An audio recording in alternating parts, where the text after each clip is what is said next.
In some situations, the data that we have is already linear, and so the meaning of the slope is rather straightforward. But in other cases, the relationship is not linear. It may be quadratic or a square root relationship.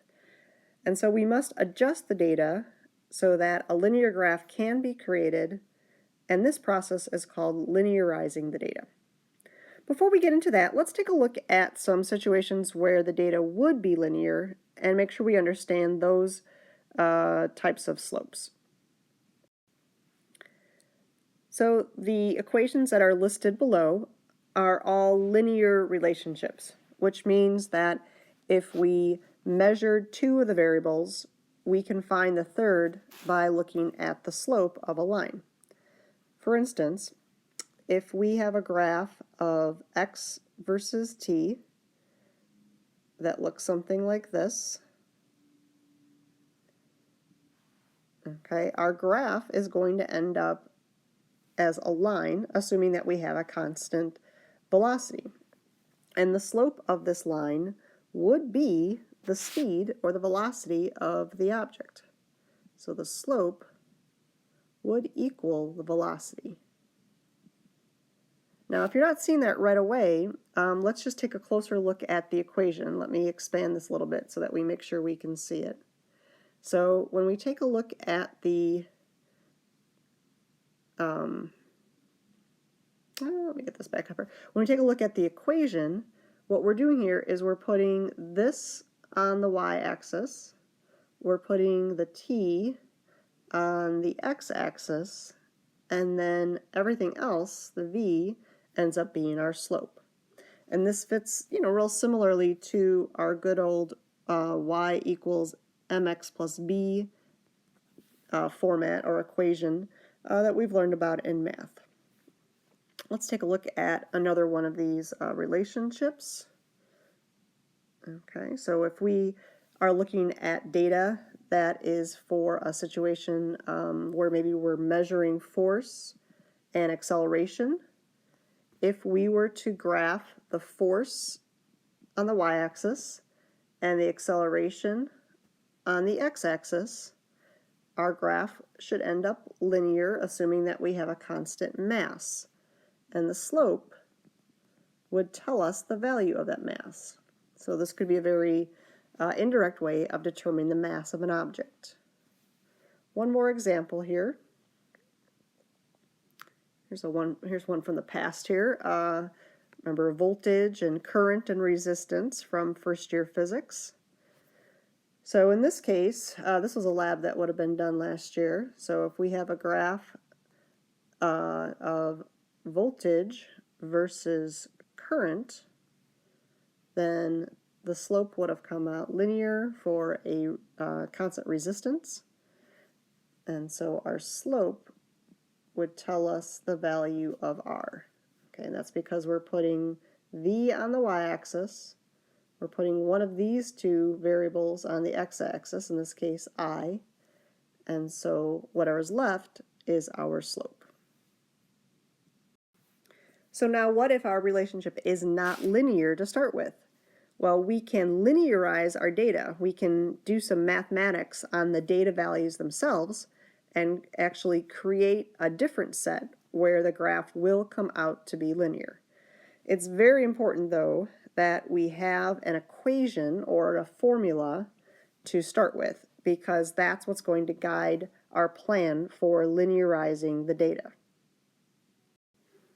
So imagine that we are working with some data where we have measured values of x and we have measured values of t, and we want to determine what the constant value of acceleration is. Well, the problem is if we were to graph x and t in this situation, because the object is not moving with a constant velocity, it's accelerating, we would see some sort of parabola. Okay, something that has a degree 2 look to it. What we will do instead is we will graph a different set of data.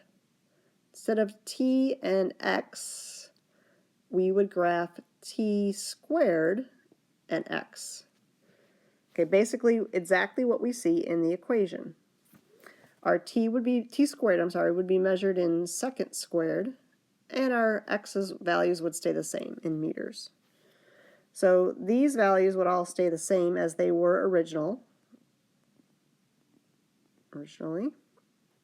What would change would be our values of t squared. We'd actually have to square our values. So square the data. And what happens here then is our graph will not be a curve anymore if we graph this instead. Okay, what would happen here is that our graph of x versus t squared would now straighten out. So what would our slope mean? Well, let's recall what our original equation was. X equals 1/2 a t squared. So we put the x over here on the vertical axis, and we put the t squared on the horizontal axis. So what's left? 1/2 a. That is what our slope means. Our slope is equal to 1/2 times a. So our acceleration would end up being 2 times the slope. All right, let's take a look at another example here. Okay, this situation also involves a constant acceleration, but in this case we are given information about v and x instead of about x and t. So how does this change our situation? Well, what's going to happen here is that if we were to graph this data, okay, if we were to put v and x on our axes, we would end up again with a parabola, but this time it would face like this. Okay, still not something that I can interpret and find my value of acceleration. So we would have to modify or adjust our data. We will use the pattern right in the equation to do this. So we will keep the x values the same, because that's not changed at all in the equation, but we will square our values of v. So our data table, we kind of squish it this time, our data table, we would keep x the same, but we would square our values of v.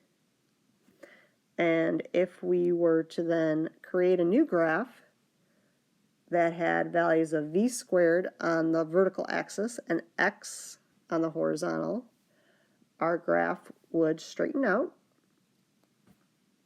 Okay, and what would our slope be?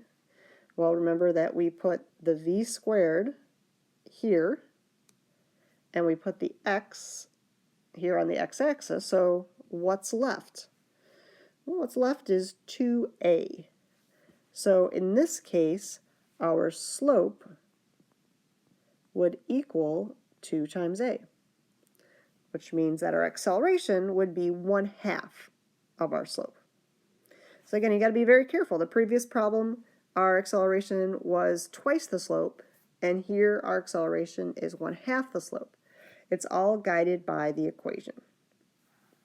Let's look at one last one. This will help us with our lab. So this equation here is the equation for the period of a simple pendulum, something we will study quite a bit later in the year.